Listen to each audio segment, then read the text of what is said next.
Olá, amigos e amigas da TV Suprem. Nós estamos reunidos aqui para mais um programa do Papo Suprem. Hoje contando com a extraordinária presença do monge Ricardo Mário Gonçalves, uma pessoa que tem se dedicado desde a sua adolescência ao budismo com uma trajetória de vida riquíssima. Ele aprendeu japonês desde cedo, depois ele vai explicar melhor, uma formação eclética. Ele é doutor em História pela Universidade de São Paulo.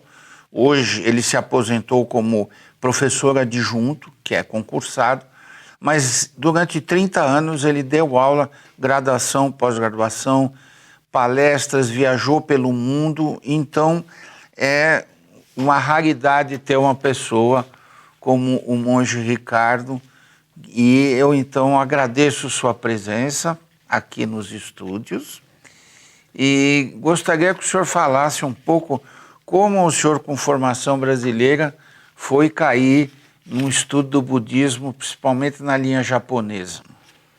Antes de mais nada, é um grande prazer e uma grande honra ser recebido aqui na TV Suprem, uma organização dedicada à pedagogia das virtudes. Isso tem muito a ver com o budismo. Nós costumamos dizer que, para nós, que a fé é a mãe de todas as virtudes, né? A fé é a porta de entrada para as virtudes, né? Agora, a minha porta de entrada para o budismo foi a convivência com os japoneses desde a infância, desde o curso ginasial, né? O encontro com os meninos filhos de japoneses, dentre os quais o monge Sato, cuja mãe foi uma das pessoas que me introduziu na língua e na cultura japonesa, né? Então, desde menina eu me encantei com a cultura oriental e entrei neste caminho guiado pelos japoneses. Foi com os japoneses que eu cheguei aos templos budistas, né? E isto me encantou bastante, né? Um dia, na entrada de um templo, encontrei um papel pregado na parede dizendo mais ou menos assim: mesmo o pior dos vilões foi um dia um frágil bebê acalentado no regaço de sua mãe. Eu não entendi o que era isto, mas intuitivamente eu percebi que ali havia alguma coisa pela qual valia a pena empenhar minha vida. Vou me aprofundar nisso, vou saber o que está atrás disso. E assim começou uma longa carreira, uma longa trajetória que me levou ao Japão várias vezes. Foi no Japão que eu fiz a minha formação sacerdotal. Foi lá que eu fui iniciado, fui sagrado regularmente, né, pela minha ordem. Obtive o grau de mestre, que me dá o direito de atuar como missionário. Hoje, em São Paulo, praticamente eu dirijo um pequeno centro de pesquisas voltado para a tradução dos textos sagrados, né, da língua original japonês para o português. Eu fui 30 anos historiador na USP e depois que me aposentei, praticamente virei tradutólogo, especialista em traduções. O trabalho de tradução é fundamental para introduzir os brasileiros no budismo. Então, eu estou empenhado nisso, em criar um grupo de tradutores, treinar jovens capacitados para assumir esse trabalho quando eu não estiver mais aqui, não é? Como é que era a vida acadêmica, que é tão materialista, tão pragmática, em paralelo com a vida religiosa? Mas eu fui para a USP já com uma intenção determinada. Fazer história para quê? Não, eu quero fazer história das religiões e me especializar em budismo, né? E naquela época, no fim dos anos 50, começo dos anos 60, a USP estava criando um departamento de estudos orientais. E o diretor da época, o saudoso professor Eurípides Simões de Paula, que foi o meu mentor na vida universitária, ele me disse: não, você está metido nessa coisa de estudos japoneses, você vai me ajudar a criar o curso de estudos orientais. E trabalhei ao lado do professor Eurípides, ajudei-o a criar os cursos, fui fazer a pós-graduação nessa área. Aliás, eu fui o primeiro a lecionar pós-graduação em História Oriental na Universidade de São Paulo, né? Então eu ajudei ali a criar os fundamentos dos cursos de estudos orientais que hoje existem no Departamento de Letras. Hoje eles se chamam Letras Orientais. Então temos sânscrito, chinês, japonês, árabe, hebraico, russo, armênio, né? E eu ajudei a criar particularmente o curso de japonês, o de sânscrito e o de chinês. Quer dizer que o senhor foi quem desbravou na USP essa visão mais universalista de Oriente e Ocidente. Quem tinha essa visão antes de mim era o professor Eurípides. Ele é que tinha essa visão de fazer da Universidade de São Paulo um polo de estudos multiculturais. E eu ajudei nessa parte de estudos orientais. E como é que foi a sua prática como professor e também como monge? Como é que o senhor dividia seu tempo? Como é que era a sua vida diária? As duas coisas eram paralelas como as duas rodas de uma carruagem. Numa carruagem com uma roda só não anda, né? Então, uma roda era a vida acadêmica, a outra roda a vida nos templos, né? Então, nos dias de semana, eu me entregava à vida acadêmica e, nos fins de semana, nas férias, nos feriadões, eu punha o pé na estrada, literalmente, né? Eu viajava para ajudar a pregar o Dharma, ou seja, o ensinamento budista, nas comunidades japonesas, no interior de São Paulo, no interior do Paraná, né? Meu trabalho foi mais esse de viajar, não é? De andar para ensinar o Dharma. E cá estou de novo como viajante, pregador do Dharma em Brasília, não é? A convite do nosso querido monge Sato, meu colega desde os tempos de ginásio, né? Para pregar o Dharma cá em Brasília, né? Me diga, nós estamos acostumados no Brasil com uma religião católica que é cheia de simbolismo, misticismo. Como é que o senhor analisaria assim a religião budista ou o pensamento budista, sua praticidade no dia a dia? Bem, para começar, não existe budismo. Existem budismos, no plural. Há budismos e budismos, não é? O nosso budismo é o budismo, verdadeiro budismo da terra pura, é um dos mais solidamente estabelecidos entre o povo japonês e o também que os japoneses conseguiram instalar aqui no Brasil com mais sucesso, né? Ele usa uma linguagem excessivamente ou particularmente simbólica, né? Isso tornou-me um apaixonado pelo símbolo e pela teoria do símbolo. Então eu fui estudar a psicologia junguiana, que lida muito com símbolos. Eu fui discípulo da doutora Nise da Silveira, a psiquiatra que trouxe Jung para o Brasil, né? No Rio? O senhor ia? Eu viajava.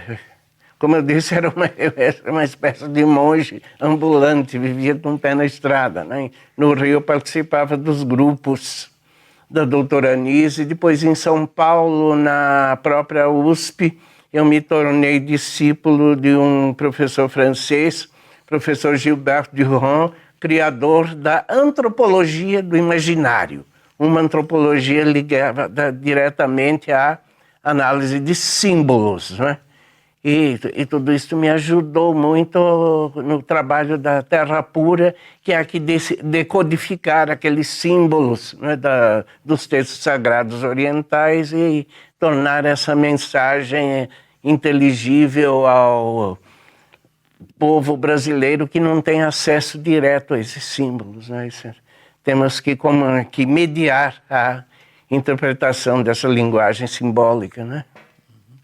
Olha, é uma surpresa para mim. Eu conheci o monge Ricardo em 1972, no Centro Teosófico Raja, junto com a sua esposa, Dona Ivonete, que também é monge, mas essa do budismo, da psicologia junguiana, eu fiquei sabendo agora, mais uma página importante na sua vida. Nós vamos fazer um breve intervalo e depois a gente volta a falar com o monge Ricardo Mário Gonçalves sobre budismos. Voltamos já.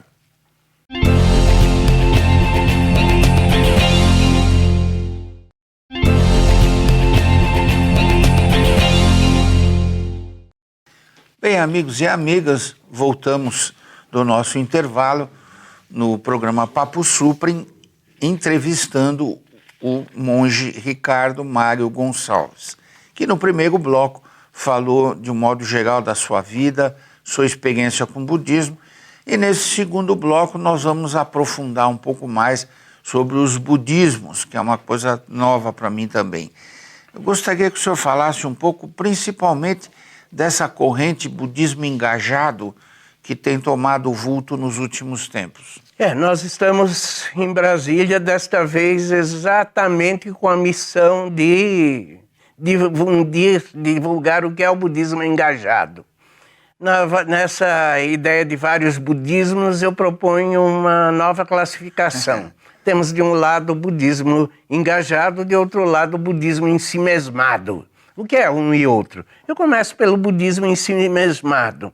Um letrado japonês do século XIV escreveu o seguinte: almejar o caminho búdico não é outra coisa senão, em primeiro lugar, tornar-se uma pessoa desocupada e não se preocupar com as coisas do mundo.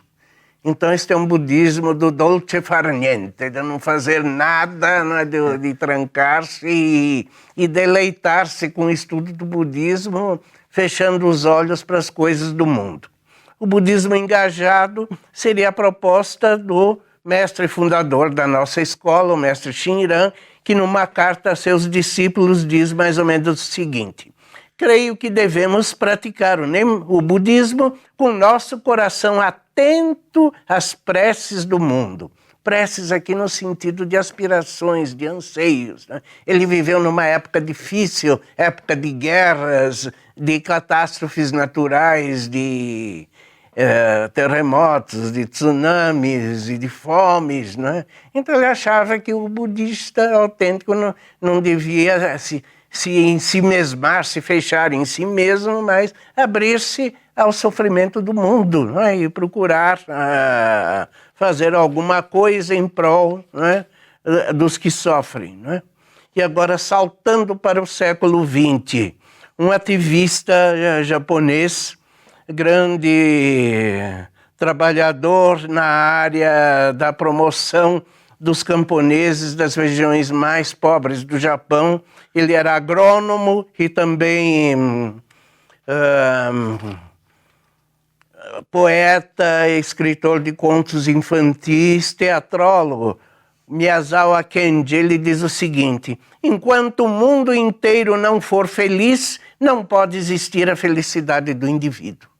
Isso é muito importante. Enquanto o mundo inteiro não for feliz, não pode existir a felicidade do indivíduo. Não. Buscar a felicidade pessoal, individual, do ponto de vista budista, isso é uma forma de egoísmo.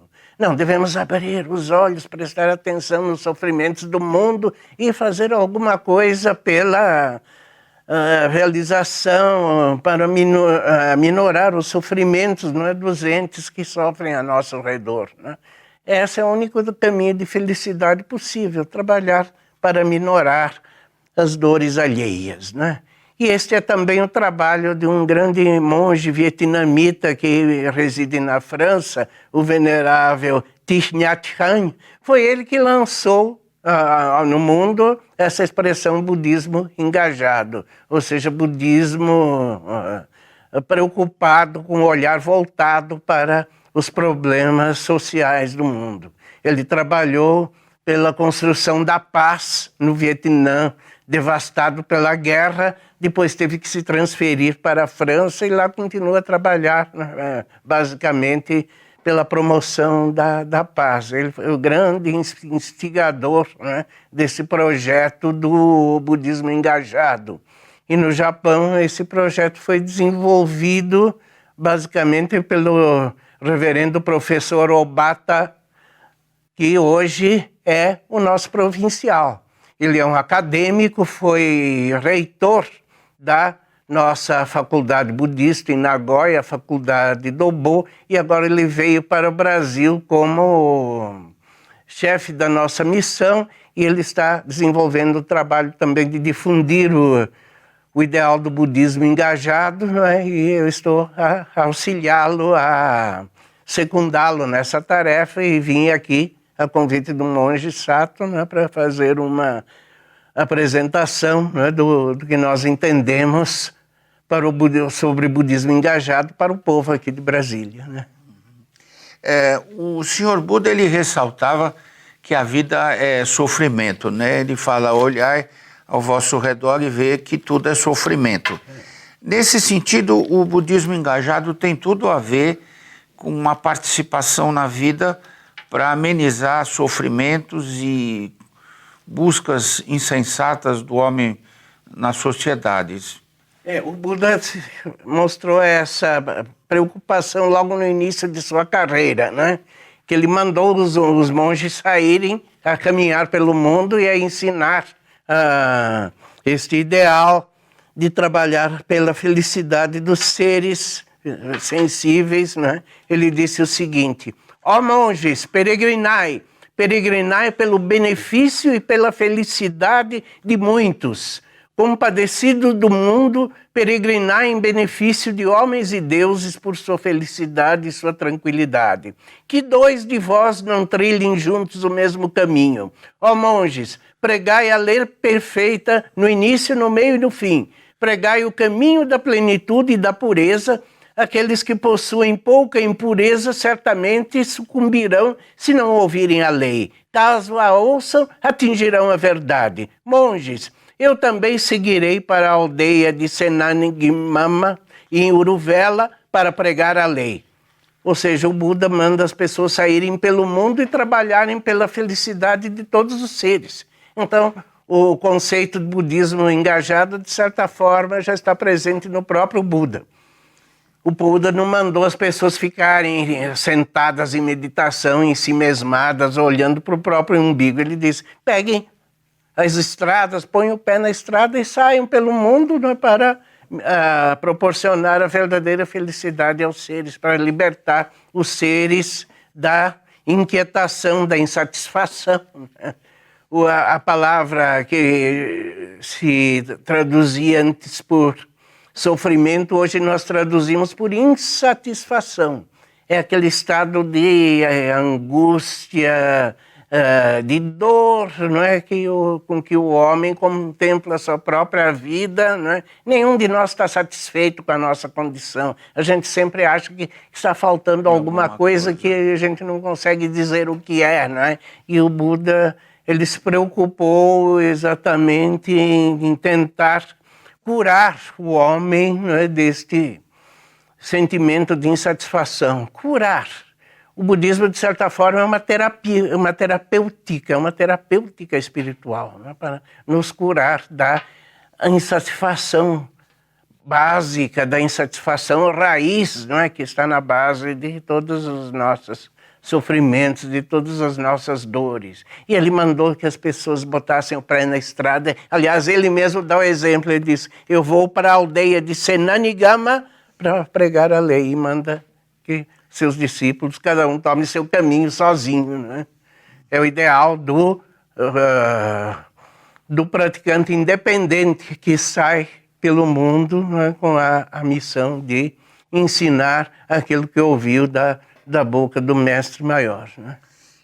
É muito importante essa abordagem para nós ocidentais, porque a gente vê a Índia, vê o budismo, todo mundo parado, de olho fechado, meditando, mas a gente está vendo que isso é uma pequena parte do budismo, né? Quais seriam, ou qual é o principal preceito budista para a transformação do ser humano? Buscar, em primeiro lugar, a libertação do outro, e só em segundo lugar, cuidar da própria libertação. ou seja, ter uma atitude altruísta, né? Voltar a abrir seus olhos e seus ouvidos para entender o sofrimento alheio e trabalhar para minorar o sofrimento alheio. E só, em segundo lugar, se preocupar em minorar seu próprio sofrimento pessoal. E libertação, em que sentido? Nesse envolvimento de preocupações e ansiedades com o mundo, apego à matéria, a tudo? Por exemplo, libertar-se das inquietações em relação às vicissitudes naturais da vida. Quer dizer, a nossa natureza é de seres impermanentes, seres fadados a adoecer, a envelhecer e a morrer. Nenhum de nós vai escapar à doença física, ao envelhecimento e à morte. Mas podemos nos educarmos para aceitarmos esse processo sem traumas e nem dores, né? E é isto que fazemos, né? Buscando, em primeiro lugar, como diz aqui, ouvir os anseios do mundo e trabalhar, né, para tentar minorar os anseios do mundo, né? Essa é a proposta engajada do budismo, né? Nós estamos no final da nossa entrevista. Eu queria deixar esses instantes finais para alguma mensagem ou palavra sua a todos nós. Vou dar a receita budista para estabelecer uma sociedade o menos imperfeita possível, porque 100% perfeita não dá. Em um texto é dito o seguinte: em um mundo regido pelo Buda, o país é rico, o povo tranquilo, não se empregam nem tropas e nem armas. Isto aqui é exatamente os antípodas do mundo que estamos vivendo hoje. O país está pobre, o povo está inquieto e há armas e tropas demais por aí, né? Bem, nós agradecemos muito sua presença, monge Ricardo Mário Gonçalves, um personagem extraordinário no Brasil e no budismo. Muito obrigado e até a nossa próxima entrevista. Eu é que agradeço esta gentileza, né, de colocar os microfones da TV Suprema à nossa disposição para divulgar o nosso trabalho. Muito obrigado.